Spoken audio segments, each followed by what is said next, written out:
All right, this Holder Hangout is very special to me because this man is my neighbor, Yeah. but he's also a very strong advocate for black wealth. His name is Cedric Nash, and he is one of the organizers of this Black Wealth Summit That's right. that's going on here in the Maryland area. So, Cedric, why was this such a burden on you to have this summit for black wealth? Well, personal finance has been a passion of mine.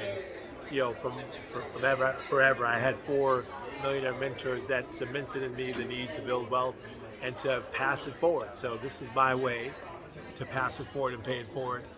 And I just when they mentored me and they gave me the tidbits of advice they gave me, they didn't charge me, they didn't put me on a subscription fee, they gave it to me for free. So I feel like it's my job to give it back to our community. And where they mentored one, I'm hoping to mentor many. What's some of the biggest downfalls or stumbling blocks to gaining black wealth that you found? It's interesting. Charles Schwab and Ariel Capital did a study that said there are three major barriers to African American wealth building. They are access to capital, which is rooted in systemic racism and discrimination. It's lack of financial literacy, and the other is fear. So the whole point is we want to focus on making people more confident about their investing.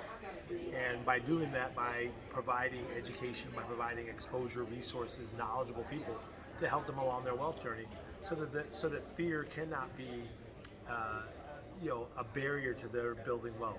At the same time, we want to give them what I call wealth literacy. We want to teach them how to accumulate assets that build wealth, that generate income, because that's where wealth comes from. Then you can pass it on to the next generation. So, those are the barriers. We're trying to kind of, annihilate them, and we will annihilate them with the help of our big sponsors at Morgan Stanley, Bank of America, and Charles Schwab. Right. So the money is all well and good, but me being in broadcasting and understanding the common thread throughout all of this is it's not just what you know, it's who you know and who knows you. Exactly. Right. So could you talk about that as far as that concept of you can have all this knowledge, right? But if you don't know how to network and you don't know how to communicate and make those connections to get the wealth, can you talk about how important that is? It's funny. I do a podcast or a live with a buddy, and we have this running debate: what's more important, the money or the relationships? And he always thinks it's the money. And he says, "Would you rather have $10 million or the relationship?" I said, "Well, with the relationships, you can get $1 billion, right? With the right relationships, you can open up major doors." And Tyler Perry talked about it at a graduation ceremony in Emory, where he talked about the guy who opened the door from him didn't have any money, but he knew loads of people that could get everything that he needed to get his show off the ground. So relationships are everything, and the reality is that we right here in beautiful Prince George's County, I call it Wakanda, has incredible people with incredible contacts, incredible access.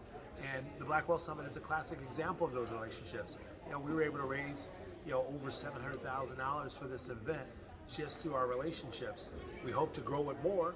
There's more out there. We want to make this event free in the future. So, relationships are everything. Cedric, thanks so much, man. Thank you, Luke. Good. Thanks for being a good neighbor and good friend. All right. Oh my God.